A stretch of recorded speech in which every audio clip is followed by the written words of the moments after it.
Dan selamat datang di Programmable Logic Design. Jadi kuliah ini pada dasarnya tidak susah ya. Jadi ini salah satu kuliah yang menjadi awal-awal yang membedakan antara arus kuat dan arus lemah seperti itu. Ini saya verifikasi, screen saya sudah kelihatan belum ya? Sudah, Pak. Sudah ya? Sudah, Oke. Pak. Oke, baik. Oke, jadi ada sedikit persiapan yang harus dilakukan terkait dengan mata kuliah ini. Jadi kita memakai software dan memakai hardware, dan seiring dengan perkembangan pandemi, insya Allah ini sudah semakin surut, semakin lerem ya istilah bahasa Jawanya. Ini kita akan melihat perkembangan yang positif dengan pandemi, sehingga nanti kita akan bisa ke laboratorium dengan secara darat itu ya. Jadi kita akan ke lab elektro yang di gedung H itu. Oke, baik. Apa yang perlu dipersiapkan ini nanti kita akan bahas di sini. Jadi PLD itu kita sedikit membahas sejarah. Itu pada dasarnya itu development of reconfigurable digital circuit. Jadi pengembangan sirkuit digital yang bisa dikonfigurasi ulang ya. Artinya kalau kita melihat sirkuit digital mungkin ada NAND, OR dan sebagainya itu berada di suatu sirkuit, itu nanti itu bisa diubah lokasinya seperti itu. Nanti akan semakin jelas ya insya Allah. Kemudian beberapa autor itu mengacu PLD itu sebagai programmable logic device. Desain bisa, device bisa, seperti itu ya. Unlike IC, which consists of logic gates and have a fixed function, a PLD, programmable logic device, has an undefined function at the time of manufacture. Jadi ketika keluar dari pabrik itu sebuah PLD itu fungsinya masih kosong gitu ya, seperti kertas putih gitu. Berbeda dengan IC, IC sudah ada mikroprosesornya dan seterusnya. Nah, dengan demikian PLD itu sebelum bisa digunakan dalam sebuah sirkuit yang lebih luas itu harus diprogram atau direkonfigurasi memakai software khusus gitu ya. Nah, sejarahnya kurang lebih seperti ini. Ini bisa dilihat di Wikipedia sebagai contoh ya. Jadi awalnya itu sekitar tahun 69 sampai 74, ini mungkin sudah dulu sekali ya. Saya aja belum lahir, mungkin ini bapak ibunya teman-teman di sini juga baru remaja seperti itu katakanlah. Kemudian perusahaannya itu awalnya itu Motorola, Texas Instruments, GE, National Semiconductor, Monolithic Memories, dan seterusnya. Kemudian perkembangannya itu dari 1970 sampai sekarang itu ada CPLD, suatu teknologi. Kemudian yang 1987 sampai sekarang itu FPGA. Nah, FPGA ini ada dua pemain besar, yaitu Xilinx dan Altera. Akan tapi sekarang Altera itu sudah diakuisisi sama Intel, kemudian Xilinx diakuisisi sama siapa? AMD ya. Jadi Xilinx itu salah satu pemain besar, itu sekarang dibeli sama AMD. Kemudian yang Altera dibeli sama Intel. Ini karena Intel dan AMD itu kan bersaing ya. Kemudian Intel membeli Altera, maka AMD juga mengembangkan teknologi yang sama, itu membeli Xilinx seperti itu. Ini harus saya tulis juga seperti itu.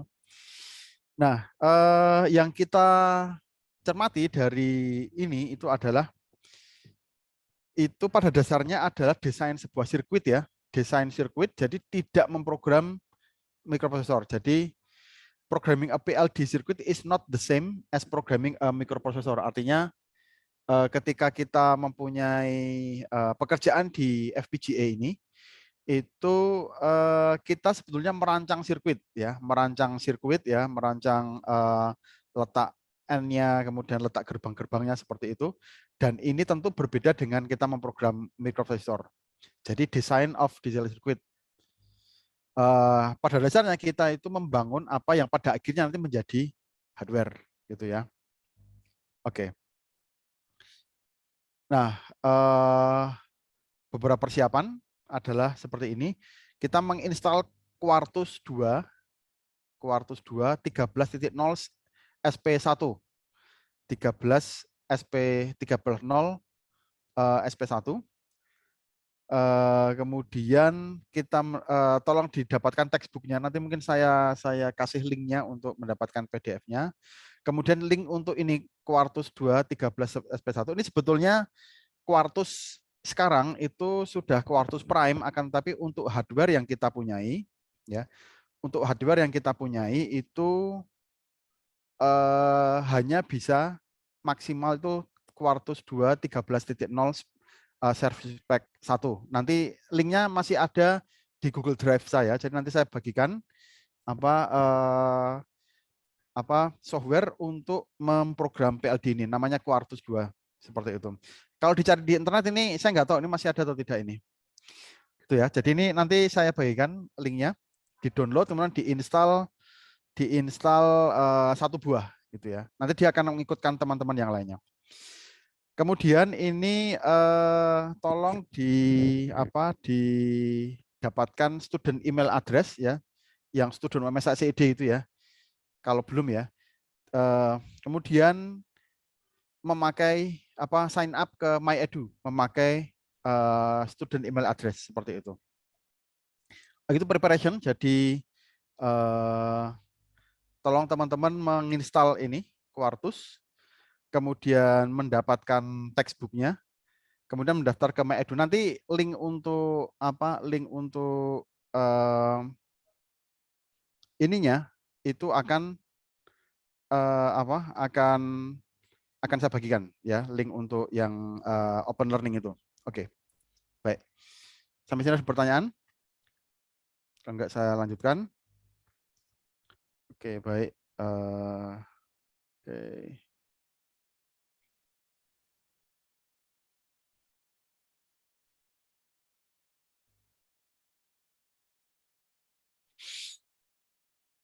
Oke, jadi ini saya ambil apa yang saya cantumkan di sini, saya ambil dari Robert Dweck ya, bukunya si Dweck itu gambarnya seperti ini.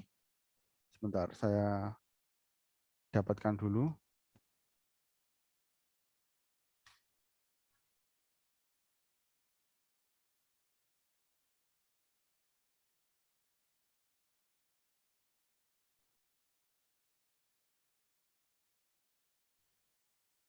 Oke, baik. Oke, jadi bukunya ini ya, ini yang kita pakai ini kan ada latihan-latihannya juga. Jadi buku ini yang tampak di screen ini nanti akan mempunyai banyak latihan ya. Nanti kita berawal dari sini seperti itu. Oke, kita lanjutkan di sini. Jadi kalau kita bicara sebuah sirkuit digital, itu kita bicara analog dan digital ya, analog dan digital. Itu analog itu sebuah sebuah cara untuk mewakili kuantitas fisik ya, dengan yang mewakili kuantitas fisik dengan voltase, dengan tegangan atau arus gitu ya. Jadi kita mewakili katakanlah misalnya berat badan, atau kita mewakili suatu misalnya suhu di luar ruangan seperti itu, maka ini kita memakai istilahnya memakai tegangan atau arus. Jadi tegangan atau arus seperti itu. Jadi kita punya sebuah besaran fisika, physical quantity di sini ya. physical quantity itu katakanlah ini terhadap waktu, kemudian ini besarnya, katakanlah suhu ya, ini tiap 5 menit itu, atau continuous berarti analog ya. Oh dia naik turun, semakin panas, jam 2, kemudian turun, dan sebagainya. Sebagai contoh. Nah, itu analog. Jadi kita mewakili sebuah physical quantity dengan continuous, ya ini penting kata ini, continuous voltage or current gitu ya. Jadi ininya tuh continuous, ada terus, tapi dan ininya tidak patah-patah, halus gitu ya. Nah, dibandingkan dengan digital itu adalah sebuah cara untuk mewakili kuantitas fisik dalam langkah-langkah voltase yang sifatnya diskret. Maksudnya gini, misal kita mau mengukur besaran yang sama, yaitu katakanlah suhu udara gitu ya. Suhu udara, kemudian ini ada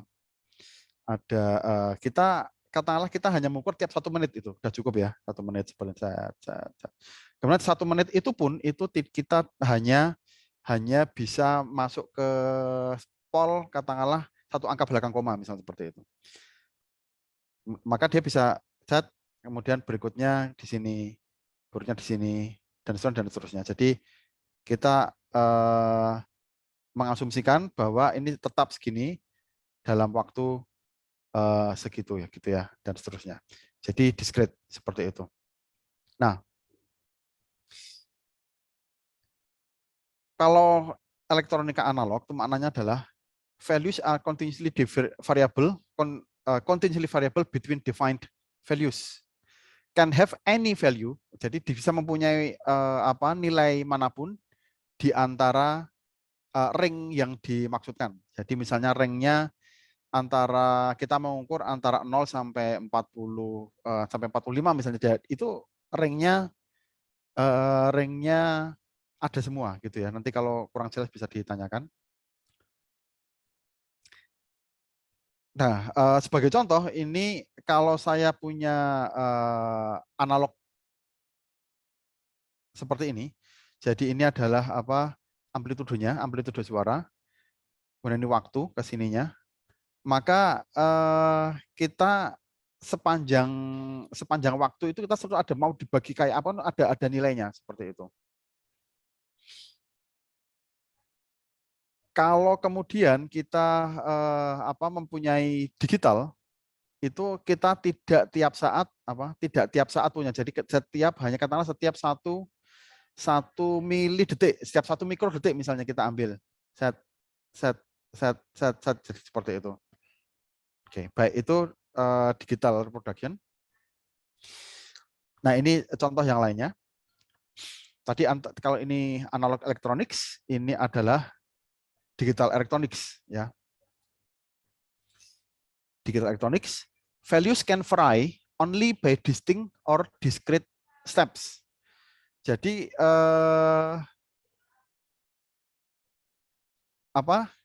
saya punya analog input, kemudian saya masuk ke dalam pengolah digital, kemudian saya keluarkan ke dalam suatu amplifier misalnya, maka pada aslinya bentuknya tuh seperti ini. Ini satuannya milisecond ya, berarti cepat sekali. Aslinya dia halus seperti ini.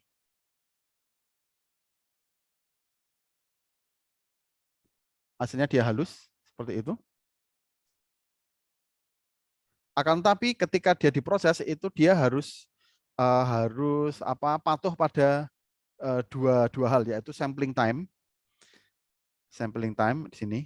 Sampling time itu artinya kita tuh mensampel tiap berapa detik sekali. Katakanlah ini setiap 1 mili detik sekali ya. 1 mili detik berarti dia 1 kilohertz samplingnya. 1, 2, 3. Jadi setiap itu, dan ketika kita sampling di situ kita harus diputuskan, oh ini nilainya adalah di sini. Tidak bisa katakanlah dia nilainya itu halus ya. Jadi dia harus manut katakanlah dalam ring 8 volt ini ya, dalam ring 8 volt ini dia dibagi menjadi 4 buah dibagi ke dalam 16 level ya. 16 level karena apa? Karena hanya ada 4 bit. Katakanlah ini 4 bit ya. 4 bit kan berarti dari 0000 sampai 1111. Jadi ada total ada 2 pangkat 4 sama dengan 16. Jadi ada 2 pangkat 4, ini ada dari 0000 sampai 1111. Jadi yang 0000 itu mewakili yang paling bawah, 1111 mewakili yang paling atas. Ini sebagai contoh bagaimana analog berubah menjadi digital. Ini sangat penting ya. Ketika kita mencoba memahami apa yang dimaksud dengan ADC, DAC dan sebagainya. Oke. Oke. Ini contoh yang lainnya. Jadi ketika saya punya analog yang biru ini dan saya sampling, ingat design decision-nya. Jadi ada dua hal yang harus kita kita putuskan ya. Jadi ada dua pilihan, bukan dua pilihan. Artinya ada dua hal yang harus dirancang, sampling time-nya sama quantization level. Oh ini 3 bit, 3 bit itu kan berarti 2 pangkat 3 sama dengan 8 itu kan. Jadi ini bit pertama, ini sampling diputuskan 001. Kemudian 2 milidetik kemudian di sampling. Oh ini nilainya berapa ini ya? Oh ini nilainya adalah diputuskan adalah di sini 011. Nggak bisa kita ambil di sini aja yang tengah-tengah.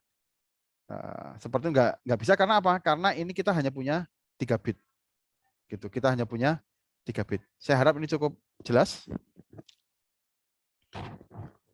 Oke, baik. Kalau kita bicara digital, tapi di dalam suatu kabel itu semuanya itu binari sebetulnya ya. Jadi kalau kita punya clock seperti ini, nanti kita bicara clock itu beda lagi. Clock 1010 seperti ini representasinya ini pada dasarnya cuma 1010 seperti ini. Oke, baik. Binary digital logic level. Jadi logic high itu maknanya binary 1 seperti itu ya. Kita ini aja kesepakatan gitu ya. Oh, ini binary 1.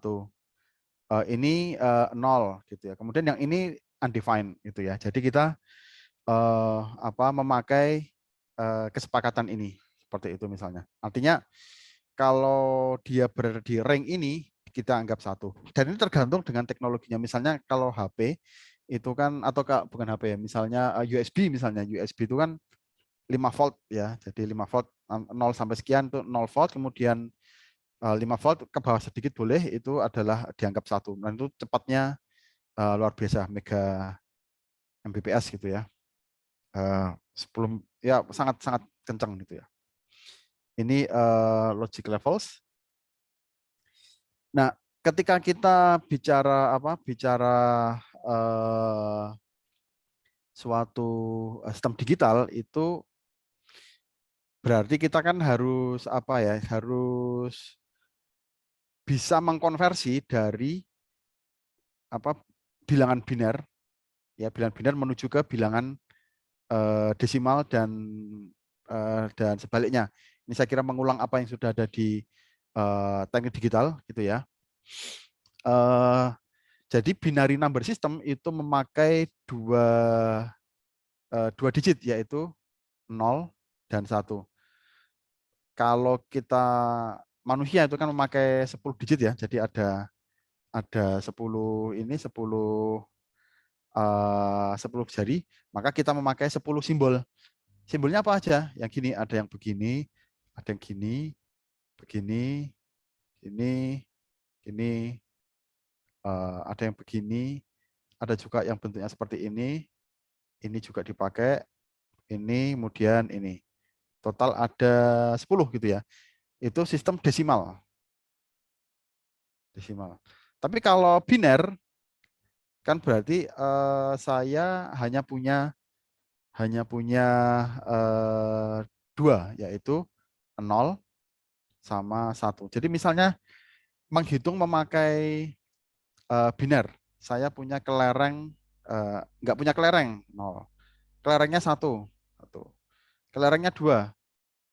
Nggak boleh bilang gini, 2. Nggak bisa ya. Yang bisa dilakukan adalah, oke sekarang ini saya bilang 1, 0. Ini berarti ini posisinya sudah ini 1, 0, berarti 2. Kelereng saya 3. Kelereng saya 4, nggak bisa, harus nambah 1 digit lagi. 1, 0, 0, 4. Gitu ya. Nah ini adalah apa? Bilangan biner. Ada pertanyaan? Cukup jelas sampai sini? Halo?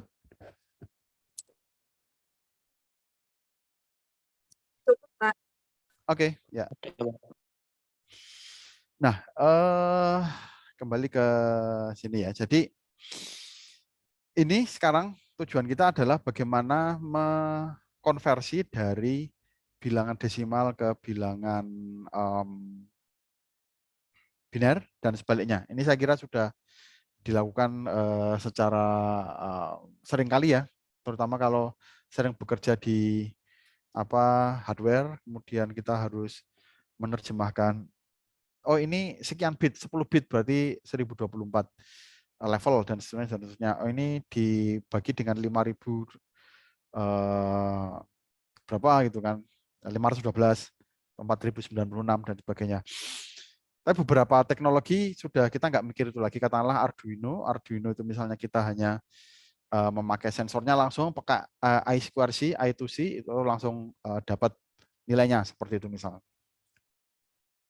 Oke, baik. Misalnya ini saya punya sebuah bilangan itu 1101 seperti itu misalnya. 1101 itu dicari ininya berapa? Nilai desimalnya. Atau kita kembali sedikit ke yang tadi ya. Jadi kalau saya punya menghitung, kalau menghitung itu kan saya punya istilahnya posisional ya. Oke, misalnya oke. Tadi kalau saya punya tidak punya kata apalah pulpen itu saya tulis seperti ini. Saya punya pulpen 1, saya tulis seperti ini. Ketika saya punya pulpen 2, saya mikir loh ini saya nggak punya, simbolnya kan cuma ini aja. Cuma 0 sama 1 kan seperti ini. Kalau saya desimal, ya saya punya 9. Tapi desimal pun kan kita harus mikir, oh ini 9. Berikutnya apa? 9 tambah 1. Oh ya Allah, ini 0, kemudian 1. Artinya ini mewakili, artinya ini bukan 1, tapi 10 ini. Gitu kan. Dan berikutnya. Nah, sama seperti itu ketika kita bilangan biner, itu ketika kita bicara 1 di sini, ditambah 1, saya punya kelereng 2. Oke lah, posisinya diciptakan, dibuat ya. Ini nilainya 2, ini 1. Nggak ada, berarti kan 2 tambah 0. Oh, saya punya kelereng 3. Ini nilainya 2, ini 3. Kalau saya punya 4, bolpen 4 katakanlah, nggak cukup ini. Saya ngambil space 1 lagi. 1, 0, 0. Oke, jadi dengan cara seperti itu kita bisa melihat ya bahwa kayak posisi ini ini enggak, oops, what happened? Oke. Jadi posisi ini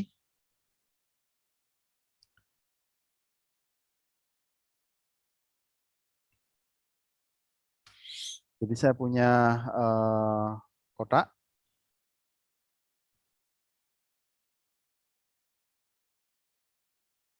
katakanlah ada 420. Ini nilainya satuan, ini duaan, ini empatan, ini delapanan gitu ya. Jadi bilang seperti itu. Jadi kalau saya mau bilang berapapun itu bisa bilangan bulat ya. Jadi misalnya 1101 itu kan berarti ini nilainya 8-nya hidup gitu ya gampangnya istilah saya. 8-nya hidup, ini 4-nya hidup, kemudian ini 2-nya mati, kemudian ini 1-nya hidup. Berarti 8 tambah 4 tambah 1, sama dengan 13. Gitu aja sebetulnya. 1101, maka dia menjadi ini caranya. Ini duanya nggak hidup, saya titik-titik. Oke. 8 tambah 4 tambah 1, 13. Oke. Kalau ada pertanyaan silahkan. Saya kira masih simpel ya.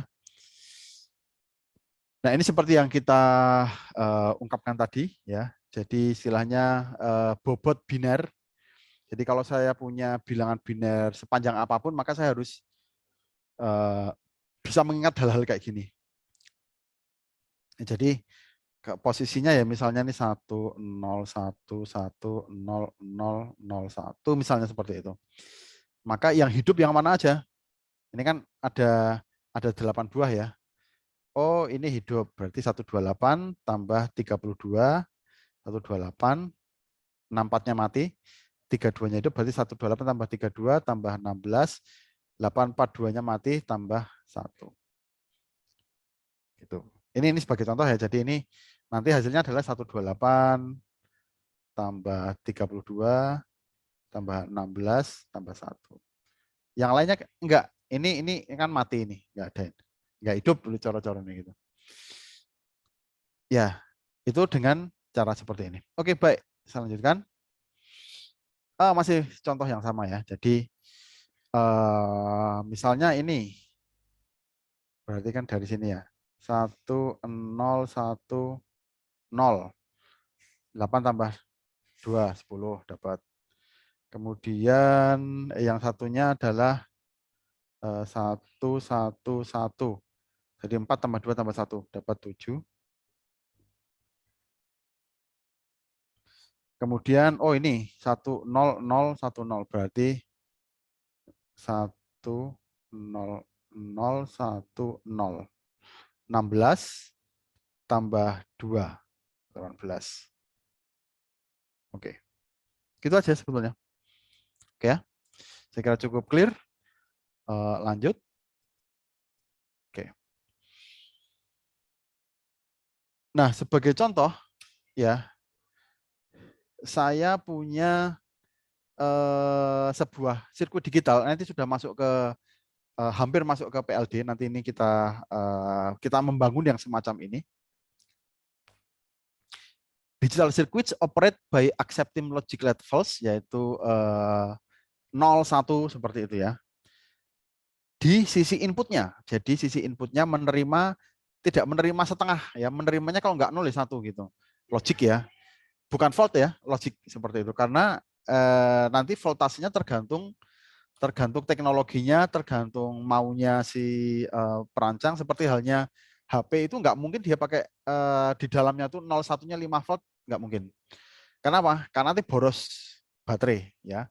Jadi nanti harus tipis ya, mungkin sekian volt gitu saja. Jadi agar apa? Agar hemat energi.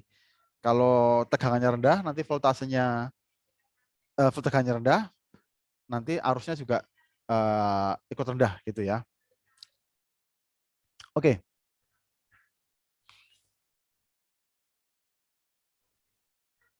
Oke. Jadi sebuah sirkuit digital itu ininya kadang kita ada lebih dari satu, katakanlah 3 seperti ini. Maka kita harus menentukan mana yang MSB, mana yang LSB. MSB LSB itu yang signifikan. Maksudnya MSB itu kalau kita bicara misalnya kos di Solo berapa misalnya 750.000. Maka ini adalah most significant digit, ini least significant digit itu ya. Jadi kalau ininya naik apa? Kosnya naik. Oh, di mana? Di posisi ini yang sebelah sini di ribuannya. Enggak masalah. Ratusan ya. Oh, naik Rp900. Oh, enggak marah. Tapi kalau yang naik sebelah sini jadi 790 itu mahasiswa sudah enggak nyaman. Apalagi yang sebelah sini yang berubah itu menjadi tidak nyaman, pindah kos saja, misal seperti itu kan. Nah, ini suatu konsep masalah signifikan digit ya, masalah signifikan digit mana yang signifikan, mana yang tidak. Jadi ini urutannya dibaca dari MSB ke LSB. Itu contoh apa yang kita maksud dengan signifikan bit. Oke. Jadi outputnya tergantung kepada inputnya. Ini misalnya ya binary input. Ini untuk sirkuit yang untuk saat ini kita bicara masalah kombinatorial. Nanti kita bicara yang sekuensial dan sebagainya. Oke, lanjut.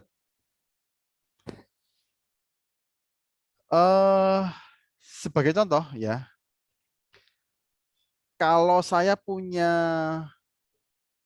digital circuit, kemudian inputnya ada 3, berarti secara kombinatorial ya, artinya secara kombinasinya itu maksimal kita tuh ada berapa macam kemungkinan?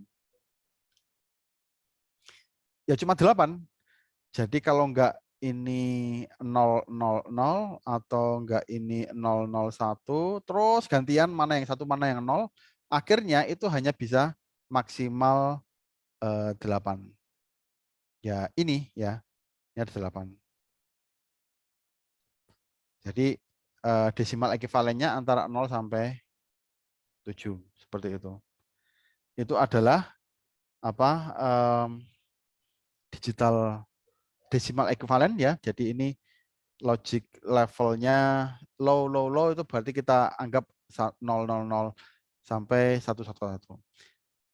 Kok tahu 8? Ya ini ada pengamatannya ya. Kalau saya punya kemungkinan cuma 201 padahal ada 3 bit berarti 2 pangkat 3 sama dengan 8. Maksimal kemungkinan dari sisi apa? Kombinasinya. Kombinasinya ada 8 kemungkinan.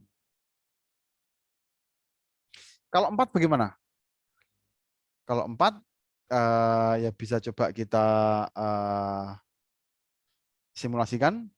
Pertama 0000, kemudian 0001 sampai dan seterusnya sampai 1111. Ngitungnya sama. Jadi inputnya itu nanti teman-teman akan akrab dengan bentuk seperti ini ya. Karena ini nanti di Quartus ya, software yang diinstal nanti itu nanti akan apa ada simbol seperti ini. Jadi kita bungkus dan sebagainya. Jadi ada kemungkinan itu maksimal ada 16. Kalau kita punya 4 bit. Kan cuma 4 bit ini. ABCD yakni ini ABCD. Kalau enggak ini 0000 dan seterusnya sampai 1111. Kemudian outputnya apa? Nah ini proses di dalamnya. Baik. Tadi adalah binary ke desimal. Sekarang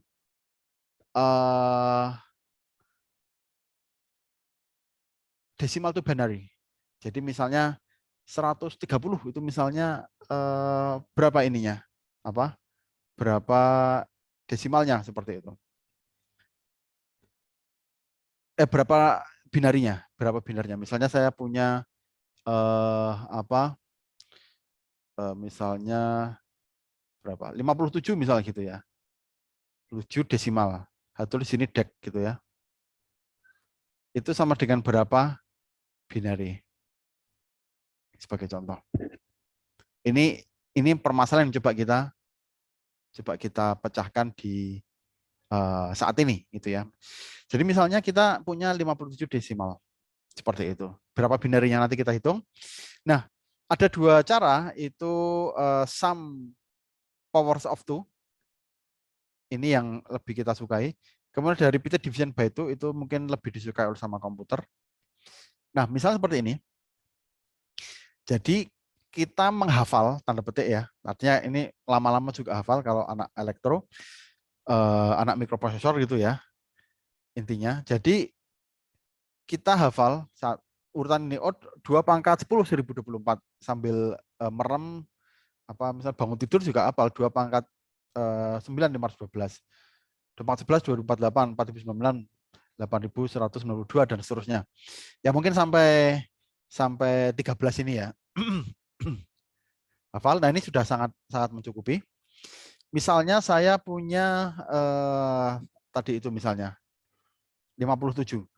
Nah, 57 ini kan kita bertanya-tanya, ini mulai dari mana? Kalau kita mengambil yang pelajaran yang ini, ya ini misalnya ya, kan ini hidup mati kan tergantung di sini. Maksudnya bukan itu ya, maksudnya mana yang bit yang hidup sama bit yang tidak hidup itu akan menentukan nilai akhir. Nah, kalau 57 itu kan berarti kita akan curiga dulu. 57 misalnya ya. Oh, berarti 32-nya pasti hidup. 32-nya. Oh, ini mesti satu. Tahu ya dari mana ya? 64-nya pasti mati. Ya karena kan 57 yang kita cari kan. Ditambah berapa? Tambah 16 misalnya. 32 tambah 16 sudah dapat 48. Masih sisa berapa dari 57? Masih sisa berapa? 9 ya. 9. Oh, berarti ini hidup. Sudah, ini segini udah 48. Kemudian segini sampai yang ini itu sudah 56. 56 ini diikutkan enggak usah diikutkan, nanti kebanyakan 0 0 berarti tinggal tambah 1. Nah, ini jadilah dia 57. Oke. Bisa dimengerti ya. Ini contohnya ya 57. Hari pertama kita perhatikan 57 itu berada di mana posisinya dalam chart ini atau yang ini. Oh, 57 itu berada di sini antara 32 sampai 16. Oke, 57 di sini berarti 32-nya hidup. Kalau ditambah 16 dia sudah 48. Tambah 8 lagi sudah 56. Wah, udah mendekati. Kita kan mau 57 ya. Kemudian cukup ditambah 1, yang ini tidak usah hidup ini 1. Jadinya 11101 sebagai contoh. Oke, ini seperti itu ya. Oke. Ini ilustrasi pakai kotak-kotak seperti itu. Sekarang yang lainnya 92 gitu ya. Ini harusnya saya tutup dulu ini. Oke. 92 ini prosesnya sama. 92 itu di mana berada di mana? Oh, berada di sini, ini 92 di sini. Berarti 64-nya pasti hidup. 64 ya, misalnya kita pengen 92. Yang pertama 64-nya hidup. 64. Apa 32-nya perlu hidup enggak? Kita lihat. Kalau ditambah 32 tambah 32 itu sudah 96. Oh, lewat dia. Lewat loncat berarti cukup tambah 16. Berarti 64 tambah 16 itu adalah apa 80 gitu ya. 80. Masih sisa 12. Cukup hidupkan ini sama 4. Udah selesai. 90 desimal adalah 10111100. Jadilah seperti itu. 92 menjadi 90 desimal menjadi itu. Oke, baik. Kan? Nah, selain sistem biner, kemudian biner sama apa tadi desimal, yang juga sangat membantu adalah heksadesimal, itu basis 16. Primarily used as a shorthand form of binary numbers.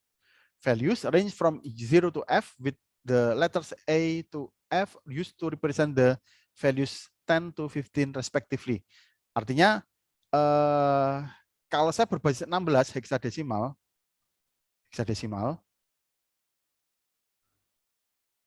kan berarti saya harus heksadesimal berarti saya harus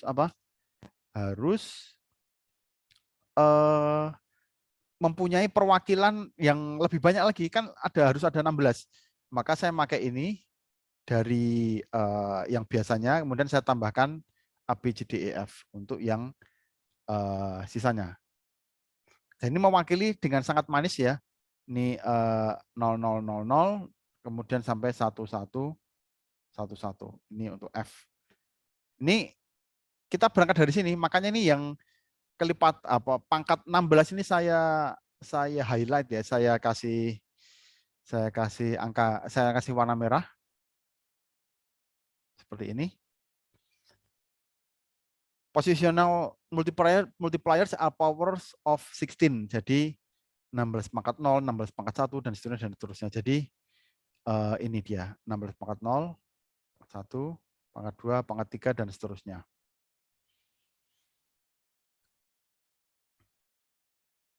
Jadi ini 1, kalau 16 itu baru dia ganti digit itu ya. Jadi kalau kita menghitung atau mencacah ya dalam bilangan heksadesimal itu agak banyak ya. Jadi kita merunut pertama 0 sampai F. 0, 1, 2, 3, 4, 5, 6, 8, 9, A, B, C, D, E, F. Habis itu 1, 0, 1, 1, dan seterusnya. Oke. Sekarang coba kita pertanyaan, kalau bisa dihidupkan kameranya, setidaknya mic-nya. Ini bisa dilihat screen saya? Halo? Bisa, Pak. Oke. Bisa, Pak. Oke, pertanyaannya. Bilangan heksadesimal apakah yang sesudah ini? Atau artinya angka yang di depan screen ini ditambah 1 berapa? Itu sebenarnya pertanyaannya. What is the next hexadecimal number? Oke, next hexadecimal number. Sesudah 999 apa ini? Atau dengan kata lain 999 hex ditambah 1. 1 itu bisa hex, bisa enggak masalah. Berapa ini hasilnya?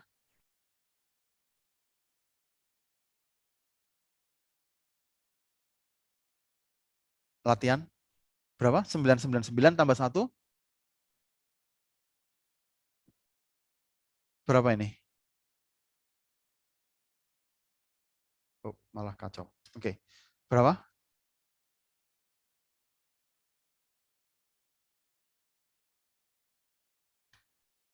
999 tambah 1 sama dengan? Ingat urutannya seperti ini ya. Oke. Berapa yang bisa? Yang nggak bisa juga belum jawab. Mungkin ngawur atau apa? Berapakah 999 hex ditambah 1?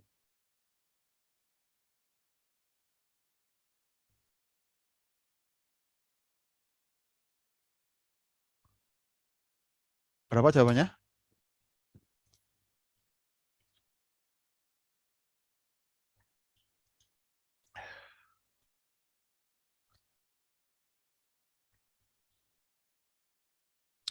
Kemudian yang kedua, 99 F heksadesimal tambah 1 sama dengan, jadi kita menghitung 1, 2, 3. Kalau misalnya saya tanya dalam desimal ya, misalnya 17 tambah 1 berapa?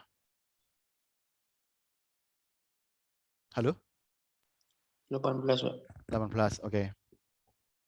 Kalau 18 tambah 1? 19. 19. Kalau 19 tambah 1? 20. 20 kan. Jadi posisinya yang 9 udah habis digitnya, kemudian dia Ganti 2. ganti yang posisi berikutnya jadi 2, Iya. 0. Gitu. Nah kalau ini 99 hex, 999 heksadesimal ditambah 1. 1 ini bisa heksadesimal, mau dikasih hex juga nggak masalah. Oke. Berapa itu berarti? 999 tambah 1.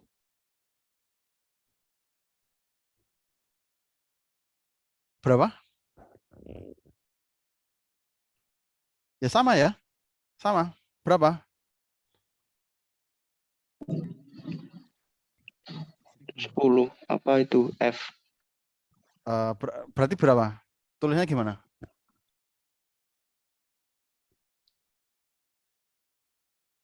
Ya, tulisannya gimana? Masih salah itu ya, bukan F. Ya ini kita kan kalau pakai desimal, itu kan kita karena 9 sudah kehabisan, maka lalu tambah 1 jadi 20. Seperti ini, jawabannya adalah 9, 9A heksadesimal. Jadi pahami ya, karena urutannya kan seperti ini. Kalau dia 15, kalau dia 9 tambah 1, ya masih A. Tambah 1 B, tambah 1 C, tambah 2 D, E, F, ditambah 1 baru kemudian 1, 0. Nilainya adalah 16. Dan seterusnya seperti itu. Nah, sama seperti itu. Nah, di sini kan 999 tambah 1 ya 99A. Kalau ini ditambah 1, 99B. Seterusnya. Tambah 1 lagi 99C. Terus sampai sekarang akhirnya mencapai 99F. Kalau 99F ditambah 1, itu berapa hasilnya? After 99F itu ya. Berapa? 1000, Pak. Nyaris. Enggak ya, jawabannya bukan 1000, tapi 9 AF. 9A0. Kan F-nya sudah naik 1 kan? Iya, jadi 0. Jadi 0 ya, bisa dimengerti ya. Jadi 9A0. Oke. Kalau sesudah FFF, artinya FFF tambah 1. FFF tambah 1. Berapa?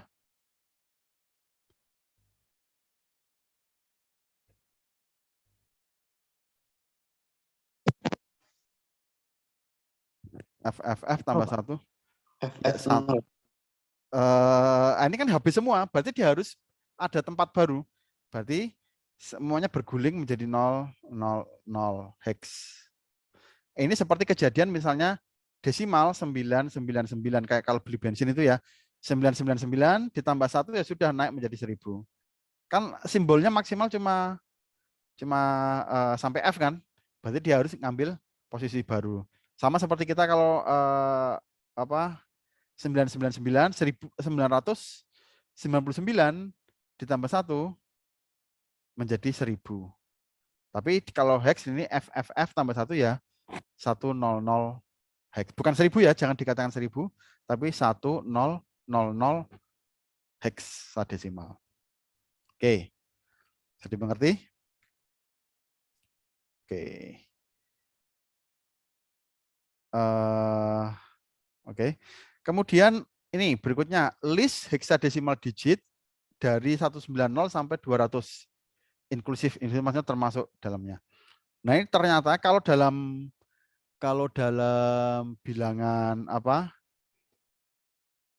desimal ini kan pendek sebetulnya. 190, 91, 92, 93, 94, 95, 96, 97, 98, 199, 200. Selesai.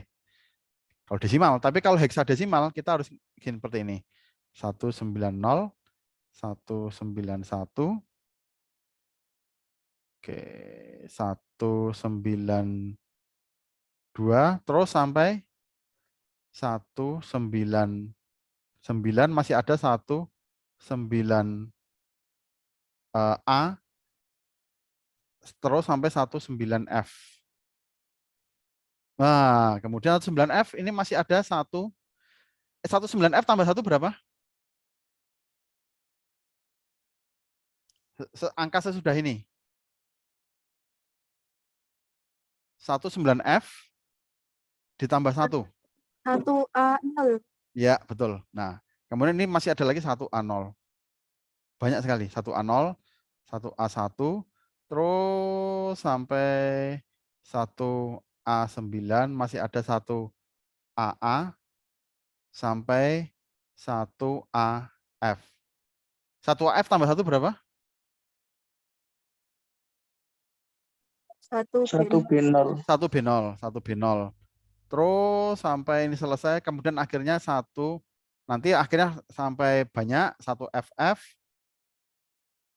baru kemudian 200. Banyak sekali.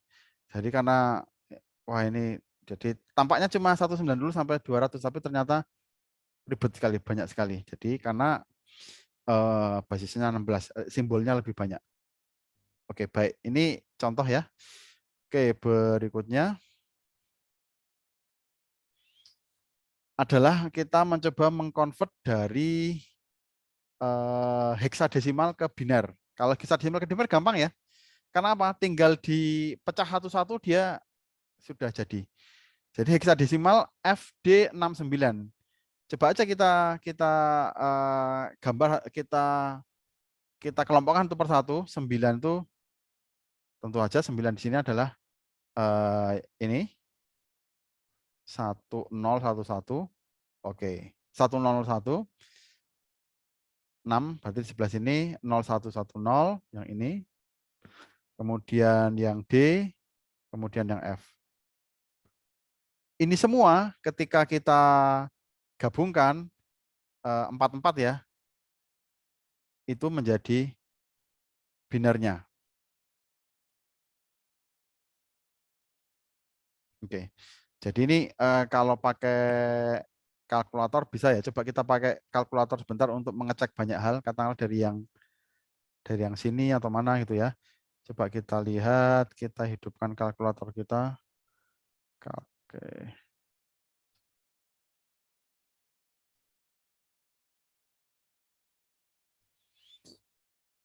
Oke. Oke, jadi misalnya saya punya 57, binnya langsung di sini kelihatan, bin 011101. Ini kan memakai langsung 8 ya, jadi depannya nolnya ini enggak ditulis. 00111001. Jadi dikelompokkan 44, hex-nya 39, seterusnya. Kemudian kita lihat di sini.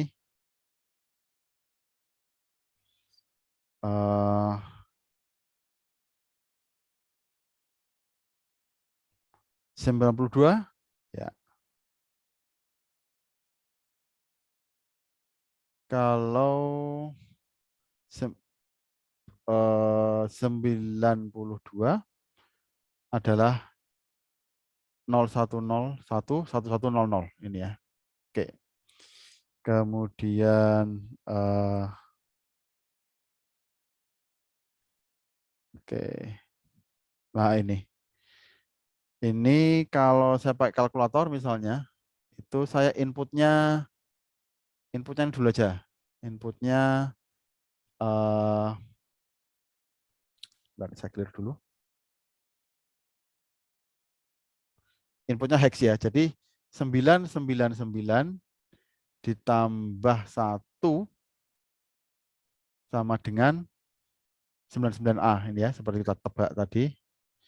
Kemudian kalau 99F ditambah 1 sama dengan 9A0. Kemudian kalau FFF tambah 1 sama dengan 1000. Oke, seperti itu. Ini kalkulator yang bisa dipakai ya. Ngecek macam-macam.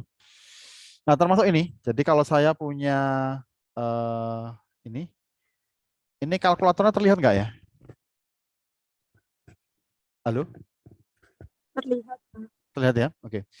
Jadi misalnya saya input hex-nya di sini, klik di sini ya. Kemudian saya input, saya clear dulu. F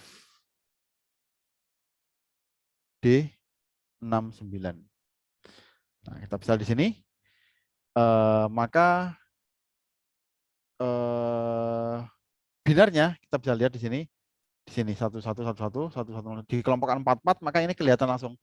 Ini 9, itu 6, kemudian ini D, ini F gitu ya. Kemudian kalau desimal ya seperti ini dan seterusnya. Oke. Baik, kita lanjutkan. Nah, dari binar itu kemudian kita berangkat ke digital waveforms ya istilahnya. Digital waveforms itu maknanya berarti series of logic ones and zeros as a function of time. Jadi kalau kita punya satu kabel itu berarti saya punya satu buah waveform. Kalau 2 kabel, 3 kabel ini berarti saya punya 2 dan 3 waveform seperti itu misalnya. Oke, baik. Kemudian kalau dia periodik itu maknanya adalah dia repeat ya, dia repeat over time. Jadi dan kemudian ininya periodenya itu adalah dinamakan T besar. Frekuensinya adalah seper T besar tadi itu. Jadi misalnya ini kalau kita lihat di sini yang ini kan ada A, B dan C. Kalau kita lihat yang A misalnya itu dia berulang di sini, kemudian dia kembali berulang di sini, kembali berulang di sini seperti itu. Itu berarti periodenya bisa kita lihat adalah 4 millisecond gitu ya. Semoga nggak salah. Oke, nggak masalah. Oke, kemudian kalau yang sebelah sini itu berulang tiap ya 4 millisecond juga seperti itu. Cuman bentuknya beda-beda. Ini juga 4 millisecond gitu ya. Jadi ini semuanya periodnya adalah 4 millisecond. Oke.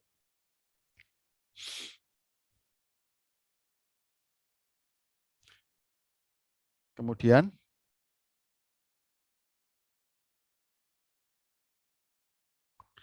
kalau tidak periodik itu berarti tidak ada perulangan seperti itu. Kemudian masih terkait dengan waveform itu time high itu berarti waktu di mana itu sinyalnya tinggi seperti itu. Oke. Sedangkan ini kalau low itu berarti di mana sinyalnya lemah. Duty cycle itu adalah ketika ini apa hidup itu terhadap yang keseluruhan itu berapa seperti itu.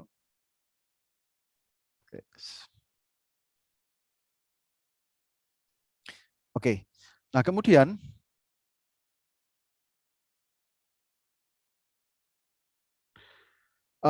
dalam dunia yang ideal ya, ideal itu bukan dunia ideal ya, istilahnya dalam logik yang ideal itu ketika kita berubah di suatu waktu itu mendadak, itu bukan mendadak.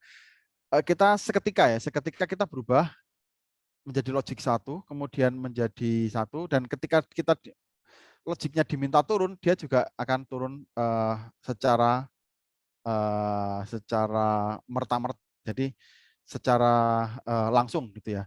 Tapi karena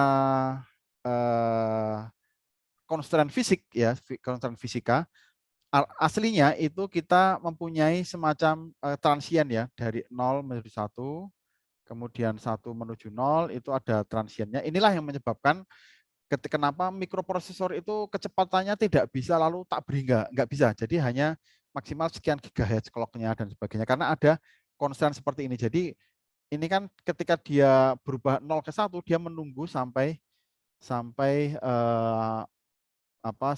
di gerbang paling belakang seperti itu.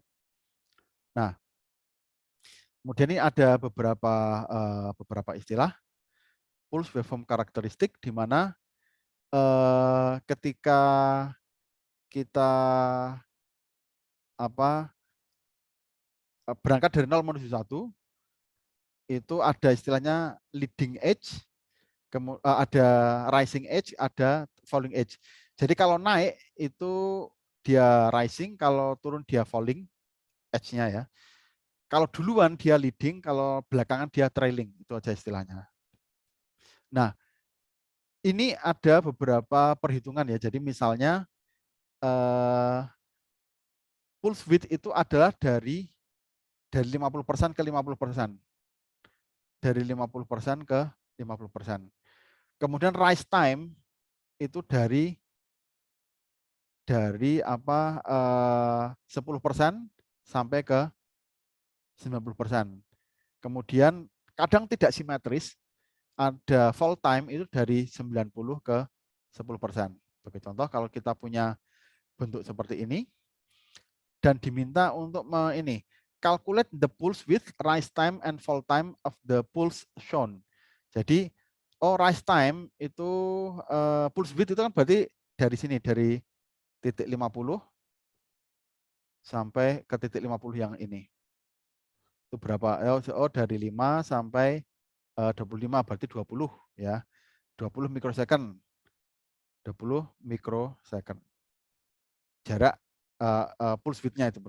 Rise time itu dari sini sampai 90 ya, sini berarti. Dari sini sampai sini itu berarti 6 milisecond, 6 sebentar. Ini 2, kemudian di sini sampai 90%, 8. Oh, berarti ya oke. 6 microsecond. Kemudian ketika jatuh dari 90 menuju 10 itu dari 20 sampai 30 watt berarti 10 microsecond. Oke. Nah, ini perhitungannya ada di sini. Seperti itu. Oke. Latihan, kita akan melihat bukunya Dweck ya. Silahkan dilihat-lihat. Coba kita lihat sebentar. Oke. Beberapa latihan, saya kira ini cukup mudah.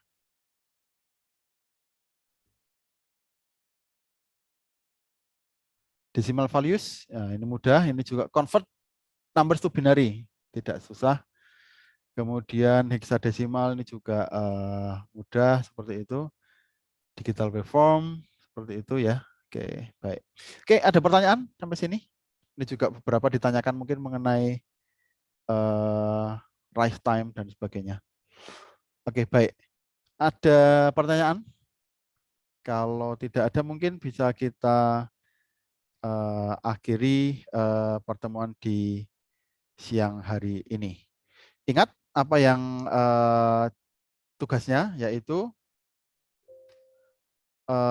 kita harus menginstal apa ini Quartus 2 13.0 SP1